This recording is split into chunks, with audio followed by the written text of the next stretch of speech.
जय Hind teachers and learner teachers, welcome back to my classes.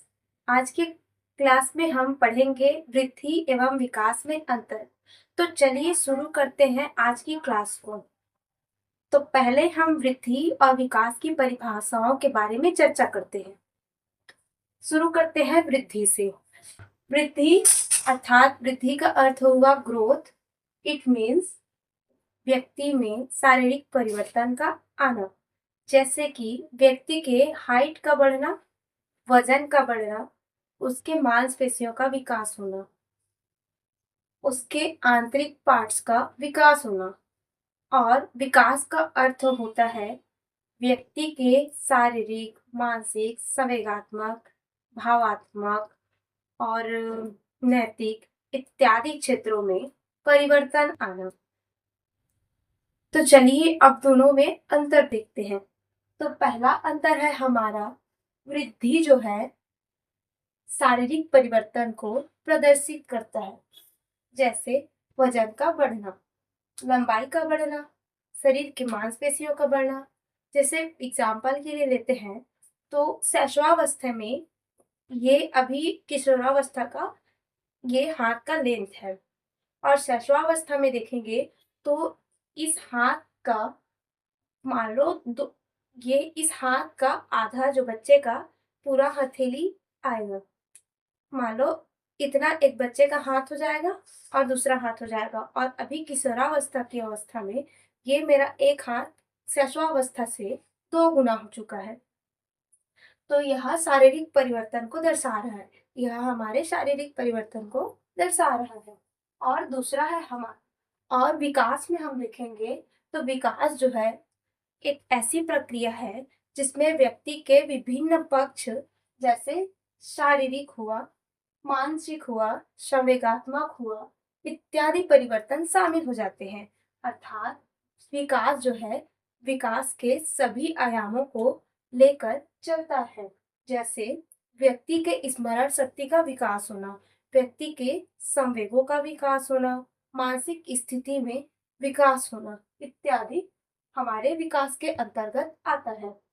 दूसरा हमारा होगा, वृद्धि जो है एक मात्रात्मक परिवर्तन है, अर्थात मात्रा में परिवर्तन जिसे हम माप सकते हैं। एग्जाम्पल के लिए व्यक्ति के हाइट के बढ़ने को हम शैशवावस्था से किशोरावस्था की अवस्था तक आते आते माप सकते हैं। जैसे किशोरावस्था में बालक का जो हाइट होता है वह 51 सेंटीमीटर के आसपास होता है, और और किशोरावस्था तक आते आते व्यक्ति अपना संपूर्ण शारीरिक विकास कंप्लीट कर चुका होता है। जैसे अभी किशोरावस्था में मेरी हाइट है 154 सेंटीमीटर के आसपास। तो मात्रात्मक परिवर्तन अर्थात जैसे ये मात्रा में परिवर्तन हुआ, 51 सेंटीमीटर शैशवावस्था से मेरी जो हाइट है वो 154 सेंटीमीटर किशोरावस्था तक हो चुकी है। और विकास जो है मात्रात्मक एवं गुणात्मक परिवर्तन है। जैसे कि मात्रात्मक अर्थ हुआ कि विकास में हमारा शारीरिक विकास शामिल है, तो मात्रात्मक परिवर्तन मतलब मात्रा में परिवर्तन। लेकिन गुणात्मक परिवर्तन को भी विकास दर्शाता है, जैसे कि हमारे सोच समझ पाने की क्षमता का विकास, सोच समझ पाने की क्षमता का विकास शैशवावस्था की आयु से किशोरावस्था की आयु में वृद्धि हो चुकी होती है। हम ज्यादा सोच पा रहे होते हैं। हमारे संवेगों का विकास जो है, हमारे संवेगों का विकास बाल्यावस्था के अकॉर्डिंग अभी किशोरावस्था में अच्छा खासा हो चुका है। अर्थात गुणात्मक परिवर्तन का अर्थ हो गया कि हम अपने संवेगों को, सोच समझ पाने की क्षमता को, मानसिक अवस्था को, संज्ञानात्मक विकास को गुणात्मक परिवर्तन में लेते हैं, अर्थात हमारे गुणों में परिवर्तन को दर्शाता है। जैसे कि शैशवावस्था में हमारा संवेग अलग तरीके से कंट्रोल होता था, जैसे भूख लगे तो रोना, और किशोरावस्था में हमारे संवेगों में परिवर्तन हुई। अन्य किसी क्रिटिकल सिचुएशन में हमें अभी रोना आता है, ना कि भूख लगने पर रोना आता है। तो यह हमारे संवेगों में गुणात्मक परिवर्तन को दर्शा रहा है। वैसे ही हम लेंगे अपनी सोच समझ पाने की क्षमता को। तो आप जो शैशवावस्था में बालक है उसके सोच समझ पाने की क्षमता, किशोरावस्था में जो बालक है उसके सोच समझ पाने की क्षमता, और जो बाल्यावस्था में जो बालक है उसके सोच समझ पाने की क्षमता, और जो किशोरावस्था में बालक है उसके सोच समझ पाने की क्षमता में अंतर होता है। जैसे बाल्यावस्था का बालक जो है अपने आसपास को किस तरह से, या फिर वह अपने आसपास को ही समझने की क्षमता रखता है, लेकिन किशोरावस्था में बालक अपने आसपास के अलावा विभिन्न क्षेत्रों को समझ पाने की क्षमता का विकास कर चुका होता है। तीसरा है हमारा निश्चित वृद्धि, जो है निश्चित समय तक चलने वाली प्रक्रिया है। अर्थात वृद्धि हमारा जो है शैशवावस्था से लेके किशोरावस्था तक चलती है। उसके बाद वृद्धि का होना किशोरावस्था के बाद रुक जाता है, और विकास जो है जन्म से मृत्यु तक चलती है। जब से हम जन्म लिए हैं, जब तक हमारी मृत्यु न हो जाए तब तक हमारे विकास के किसी न किसी पहलू में परिवर्तन होते रहेगा। हम हमेशा सीखते रहते हैं। और वृद्धि जो चौथा जो है हमारा, वृद्धि जो है एक प्रत्यक्ष परिवर्तन है जो हमें दिखाई देता है। जैसे कि एक बालक का हाइट का बढ़ना। तो शैशवावस्था में बालक, मान लो एक शैशवावस्था का ये बालक है, और ये जो है बाल्यावस्था का बालक, ये जो है बाल्यावस्था का बालक है, और ये जो है किशोरावस्था का बालक है। तो आप देख सकते हैं कि हमें बालक का जो वृद्धि है वो प्रत्यक्ष रूप से दिखाई दे रहा है कि शैशवावस्था में बालक की हाइट, बाल्यावस्था में बालक की हाइट, और किशोरावस्था में बालक की हाइट हमें प्रत्यक्ष रूप से दिखाई देती है। अर्थात कैसे परिवर्तन हो रहा है इसको हम देख सकते हैं। और विकास जो है एक अप्रत्यक्ष परिवर्तन है जिसे हम देख नहीं सकते। जैसे व्यक्ति में संवेगात्मक परिवर्तन, मानसिक परिवर्तन, इन सबको हम प्रत्यक्ष रूप से देख नहीं सकते। और वृद्धि वृद्धि में पांचवा है, वृद्धि जो है एक संकीर्ण प्रक्रिया है। अर्थात वृद्धि एक संकुचित, एक छोटी सी प्रक्रिया है जो विकास के अंतर्गत आती है। और विकास जो है एक व्यापक प्रक्रिया है जो अपने आप में विकास के विभिन्न पक्षों, जैसे शारीरिक, संवेगात्मक, मानसिक, व्यवहारात्मक, सामाजिक, नैतिक इत्यादि विकास को समेट के चलता है। और वृद्धि जो है विकास के अंतर्गत शारीरिक परिवर्तन में शामिल होता है।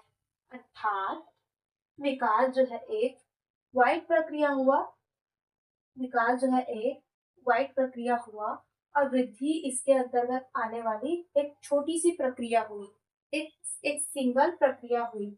और विकास के अंतर्गत देखेंगे तो सामाजिक, भावनात्मक, संवेगात्मक, ऐसे बहुत सारे परिवर्तन होते हैं।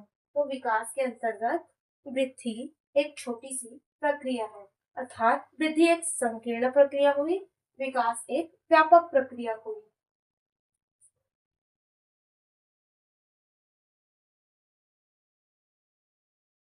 वृद्धि में छठवां है हमारा, वृद्धि जो है एक निश्चित दिशा में चलने वाली प्रक्रिया है। जैसे कि बालक का जो वृद्धि होना है, उसके मांसपेशियों का विकास देखेंगे तो पहले बालक में अपने मांसपेशियों का समन्वय इतना होता है कि वह फिसलना स्टार्ट करता है। फिसलने के बाद उसके मांसपेशियों का, उसके हड्डियों का विकास होता है, और वह बैठना स्टार्ट करता है। बैठने के बाद किसी के सहारे, जैसे कि टेबल, कुर्सी, या फिर दीवारों के सहारे, या फिर हाथ, किसी किसी बड़े के सहारे चलना शुरू करता है। उसके बाद उसके मांसपेशियों का इतना विकास हो चुका होता है कि वह खुद से चलना सीख लेता है।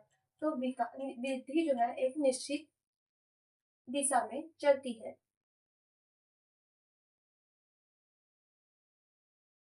और विकास जो है, विकास की एक निश्चित दिशा नहीं होती, अर्थात विकास एक वर्तुलाकार प्रक्रिया है जिसमें विकास के सभी आयामों में परिवर्तन देखने को मिलता है और ये सभी परिवर्तन एक साथ चलती है। जैसे बालक में संवेगात्मक परिवर्तन होते रहता है, साथ ही संज्ञानात्मक परिवर्तन होते रहता है, उसके साथ ही साथ शारीरिक परिवर्तन होते रहता है, सामाजिक परिवर्तन होते रहता है, नैतिक परिवर्तन होते रहता है, भाषाई परिवर्तन होते रहता है। तो ये सभी एक साथ चलने वाली प्रक्रिया है। और जैसे कि बालक का संवेगात्मक परिवर्तन हो रहा है, उसके साथ ही उसका मानसिक परिवर्तन हो रहा है, उसके साथ ही उसका सामाजिक परिवर्तन हो रहा है, तो सब एक दूसरे को रिलेट करते हुए होता है। ये विकास जो है एक वर्तुलाकार परिवर्तन है। ठीक है, अब हम विकास और वृद्धि के बारे में कुछ इम्पोर्टेंट टर्म जो एग्जाम में पूछे जाते हैं उसके बारे में डिस्कशन करते हैं।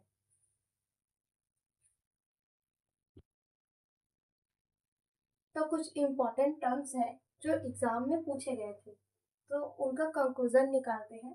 तो पहला हमारा है, वृद्धि एवं विकास के सिद्धांत में सभी व्यक्ति में समानता होती है।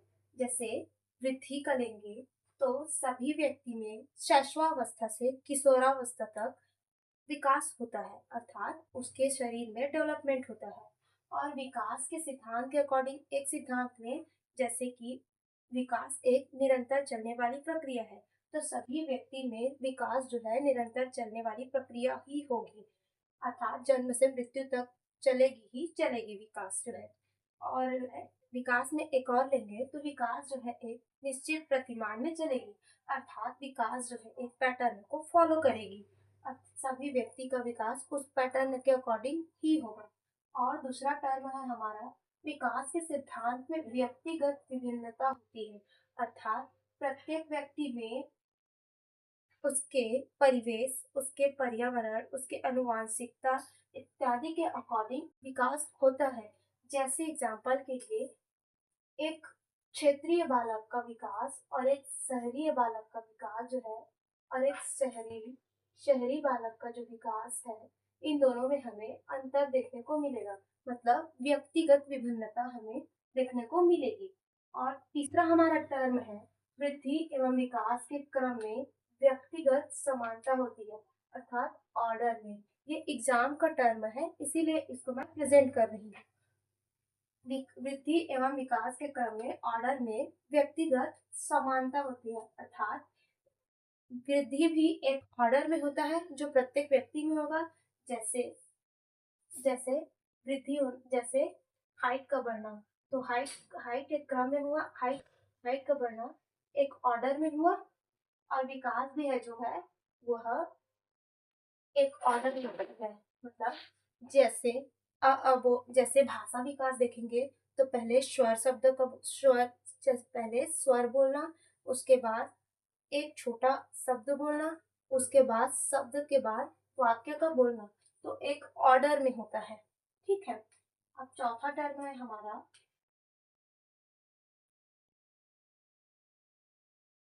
मतलब रेट लेते हैं, रेट। वृद्धि एवं विकास की दर में व्यक्तिगत भिन्नता होती है। मतलब वृद्धि जो है, मान लो कोई बालक शैशवावस्था के बाद बाल्यावस्था में अच्छी खासी ग्रोथ कर लेता है, और कई बालक किशोरावस्था में अच्छा खासा ग्रोथ लेते हैं, और प्रत्येक बालक में यह अलग अलग कंडीशन में होता है। मतलब कई बालक जल्दी विकास कर लेते हैं, अर्थात जल्दी वृद्धि कर लेते हैं, और कई बालक लेट से वृद्धि करते हैं, मतलब दोनों दोनों बालक में व्यक्तिगत रूप से भिन्नता हुई। और वैसे ही विकास में देखेंगे तो कई बालक बोलना जल्दी सीख लेते हैं, तो कई बालक थोड़ा टाइम लेके बोलना सीखते हैं। वैसे ही संवेगात्मक में देखेंगे, किसी किसी बालक में संवेगों का जो विकास है वह जल्द ही हो जाता है। मान लो किशोरावस्था के आते तक पूर्ण संवेगात्मक विकास हो जा रहता है, और कई बालकों में किशोरावस्था के बाद तक भी इम्पोर्टेंट टर्म्स में उनके संवेगों का विकास उतना पर्याप्त नहीं हुआ रहता जितना कि उस किशोरावस्था की डिमांड है। तो उन दोनों में विकास में भी डिफरेंसेस हुए व्यक्तिगत रूप से ना, कि दो बालकों की तुलना करके हम व्यक्तिगत रूप से भिन्नता दर्शा रहे हैं। तो ये जो चार हैं, ये सारे एग्जाम के टर्म थे जिनको मैंने आज एक्सप्लेन किया है। तो वृद्धि एवं विकास आज खत्म होता है और हम नेक्स्ट टॉपिक में पढ़ेंगे विकास की अवस्थाएं। तो आज के लिए बस इतना ही। Thank you for watching me. Bye bye.